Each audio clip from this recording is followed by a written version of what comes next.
Instead of typing, I speak to AI and I talk to it.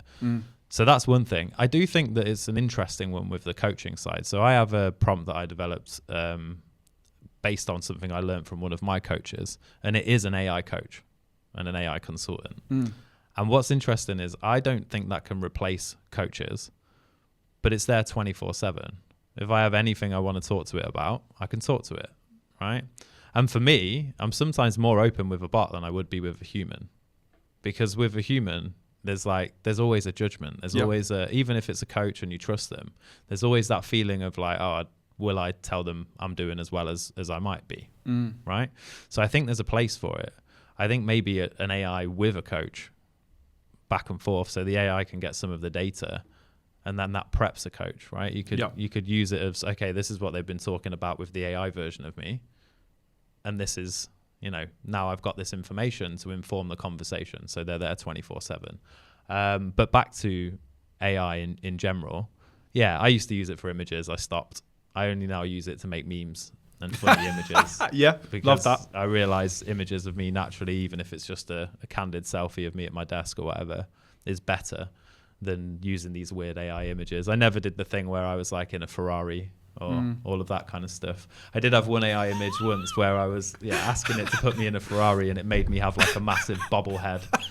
And I did share that, AI image fails. Oh, I love it. But there's a bit of an uncanny valley about AI images. You can sort of tell, there's there's a glassiness in the eyes, and there's just things that don't quite work out. But making memes look like you, that's a great use of it if you use comedy in your message, right?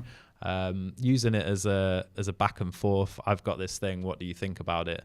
A prompt that I can give people that is an absolute, I'm going to say game changer. Maybe people will think I'm an AI because it's one of the words that they always use, but what does my ideal customer think of this email, right? Put yourself in the shoes of my ideal customer. What do they think of this offer? And then you're using the AI to feed back into your thinking. The problem is that most people think AI is like, oh, write me a post about this, press enter, and then they copy it, paste it, and then they wonder why it's garbage. And that's the issue. It's crazy, right? Because you remember 2023, you had to write all your posts yourself. Probably take you an hour a day to write one post. And now you can write a really, really good post in 10 minutes. But because of human nature, people want it in 1 minute. So I don't want to wait 10 minutes to write a post. It's true. It's crazy. It's true. And it's such a great point. AI in coaching. So there's a few take homes from that, I think, is using the bots, right? To amplify your image, not allowing it to take over.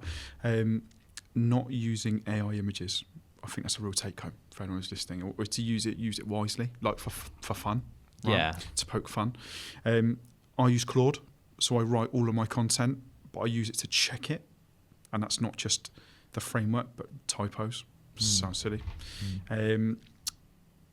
That's a real one that I love to use. I'm trying to think what else I use. Obviously, GPT for sort of like coming up with scheduling ideas, actually, because dates are quite important. Like it was Blue Monday. Reminders, stuff like that's good. Just trying to think if there's any others that I sort of work that are real game-changing. YouTube Buddy for YouTube is a great one.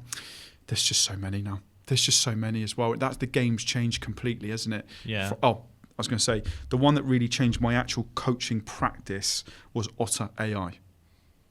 Right? So, because it records everything, and not just that, gives you back all the notes. So the reflections are so much clearer.